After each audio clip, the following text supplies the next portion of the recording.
ወይ ውርደት ወይ ቅሌት። ከእንደዚህ ውርደት ፈጣሪ ይጠብቀን። ኤፍሬም እኮ ልጅቷን አዋረዳት፣ ውሽሚትን አዋረዳት። ኤፍሬም ያለው ትክክል ነው። አብርሽ አይወድሹም፣ የጊዜ ጉዳይ ነው እንጂ ሩታና አብርሽ ይታረቃሉ። ጠብቅ። አንቺ ግን ሜዳ ትቀራለሽ፣ ኋላ ትቀራለሽ። ኒቂ ኒቂ፣ በተኛሹ ቦታ ኒቂ ያላት ነው። ምድር አሽቃባጭ በኮሜንት ኤፍሬም አንተ ምን አገባ? ከዚህ በፊት በሀይሚና በብሩክ ገብታ እንደ በጠበጥ ከሆኑም በአብርሽና በሄርሜላ አትምጣብን። ምድር አሽቃባጭ ማለት ነው። ኤፍሬም ያለ እኮ ትክክል ነው። የጊዜ ጉዳይ ነው እንጂ ሩታና አብርሽ ይታረቃሉ። አንቺ እንዴት ነው ባለትዳር ወንድ ምታፈቅር? እንዴት ነው ባለትዳር ወንድ ቀምተሽ የራስሽ የምታደርግ? ያለ ይሄ እኮ ውርደት ነው። ቤተሰብ ከውርደት ምንም አይተናነስች ርካሽ ማለት ነው። ሴተኛ ዳይ ወንድ ጠፋ እንዴ ከአብርሽ ውጭ አላት።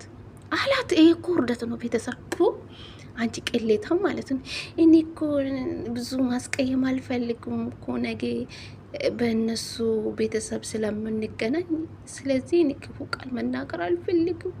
ቤተሰብ እባክሽ አንቺ እኔ ፍርቅ እሱ ወዶ ፈቅዶን ያደረገልኝ ማቼ ወዶ ፈቅዶ ያደረገልሽ? እንዴት ነው አንድ ወንድ በቅርብ ተፋቶ እንዴት ነው ለአንድ ሴት ቀለበት የሚያደርጉ? አብርሽ ከጤና ጋር ነው ይመስላችሁ? ቤተሰብ ልጁ ከጤና ጋር አይደለም። እውነት ልንገራችሁ፣ አብርሽ ከጤና ጋር አይደለም። አንድ ሰው እኮ ቢፋታ ከአመት በኋላ እንደዚህ አዲስ ህይወት ይጀምራል። ቶሎ እኮ ነው ወደ አዲስ ህይወት የገባ። ሚስቱን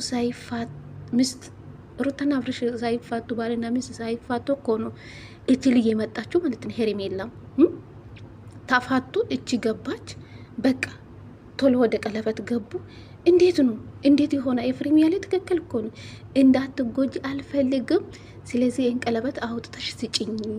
ዛሬ ባሰጭም በማንም አንቺን አገኝሻለሁ።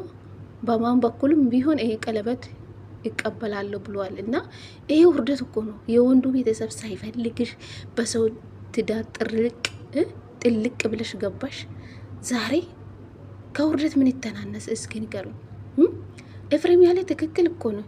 ምን አለ አብርሽ እኮ እንደ ኤፍሬም ቢሆን እኮ ህይወቱ ላይ እንደዚህ አይሆንም። አብርሽ አይፈልግሽም፣ አይወድሽም፣ አውቆሽ ነው። እኔ እኮ የእሱን ሁኔታ አይቻለሁ፣ የእሱን ንግግር አይቻለሁ። እንዳትጎጂ አልፈልግም፣ ኒቂ ያላት ነው ያለው ማለት ነው። እኛም እኮ ተናግረናል። የጊዜ ጉዳይ ነው እንጂ አብርሽና ሩታ ይታረቃሉ። አንቺ ግን ሜዳ ትቀራለሽ አላት። እንኳን አንቺ ብታገቡ መቼም አታገቡም። በጠብጣለሁ የእናንተን ትዳር የእናንተን ሰርግ በጠብጣለሁ ብሏል። አስባችኋል? ኤፍሬም አይፈልግም። አብርሽ ሌላ ህይወት እንዳይጀምር አይፈልግም። ገባችሁ?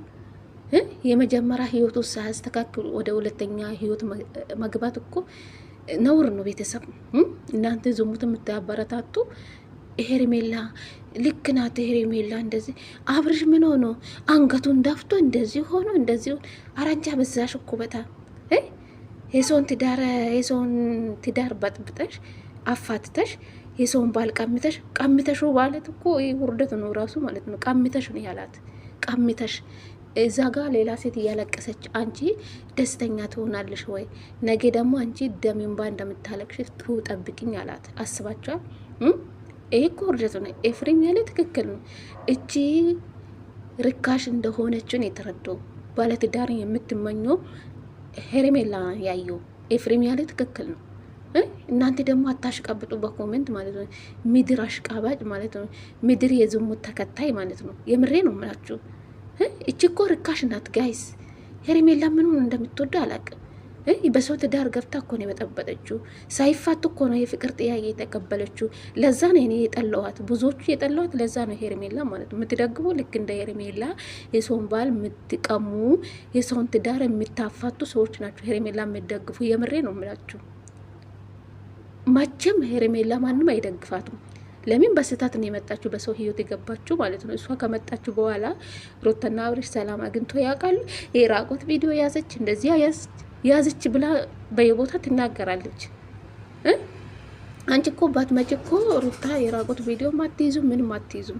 ተናዳ ነው በቃ አደረገች። አንቺ ብዙ ጊዜ ደጋግመሽ የራቆት ቪዲዮ ያዘች፣ አንገቷን ያስደፋች። ተይ እባክሽ፣ በአንቺ ነው እንደ አብርሽ የተቀየረው? ንገሪን። እቺ የሆነች ርካሽ ትላንትና መጠች ደግሞ አንገቱን በደፋ እንዲህ በሆነ ኤፍሬም እኮ ነገረሽ። ከቻልሽ መውጣት ሞክሪ። ደግሞ እንዴት ድርቅ እንደምትሉ ማለት ነው። ስታስጠላ። የአንቺ ባል ቢሆንስ ምን እንደምትሆኝ አላውቅም። ሰውን ትገላለሽ። ሩታ በአንቺ ህይወት መታ ብትገባ እኔ እንጃ የሰውን ህይወቱን ትበጠብጣለሽ ብዬ አስባለሁ። በዚህ ሁኔታ ሩታ እንደው ምንም አላለችሽም። ቅሌታ ማለት ነው። ችርካሽ